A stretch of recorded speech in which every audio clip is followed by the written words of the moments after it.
நீங்கள் பார்த்துக் கொண்டிருப்பது நியூஸ் 21 செய்திகள். தமிழ்நாடு செய்திகளை உடனுக்குடன் தெரிந்து கொள்ள நியூஸ் 21 செய்திகளை பாருங்கள். உண்மை, உழைப்பு, உயர்வு. சிவகங்கையில் இயற்கை சந்தை. சிவகங்கை மாவட்டம் சிவகங்கை ஆட்சியர் வளாகத்தில் மாவட்டம் முழுவதிலும் உள்ள 12 ஊராட்சி ஒன்றியங்களைச் சேர்ந்த ஊரக வளர்ச்சி மற்றும் ஊராட்சித்துறை, தமிழ்நாடு மகளிர் மேம்பாட்டு நிறுவனம் மற்றும் ஊரக நகர்ப்புற வாழ்வாதார இயக்கம் சார்பில் இயற்கை சந்தை வாரந்தோறும் திங்கட்கிழமை மாவட்ட ஆட்சியர் வளாகத்தில் நடைபெறுகிறது.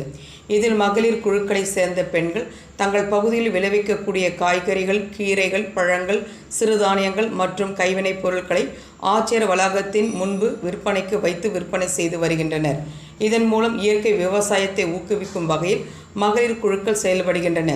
இயற்கை முறையில் விளைவிக்கக்கூடிய பொருட்கள் என்பதாலும் விவசாயிகள் நேரடியாக சந்தைப்படுத்துவதால் குறைந்த விலையில் கிடைப்பதாலும் மாவட்ட ஆட்சியர் அலுவலகத்திற்கு வரக்கூடிய நபர்கள் மற்றும் அலுவலர்கள் ஆர்வத்துடன் வாங்கி செல்கின்றனர். நியூஸ் 21 செய்திகளுக்காக தினேஷ்குமார்.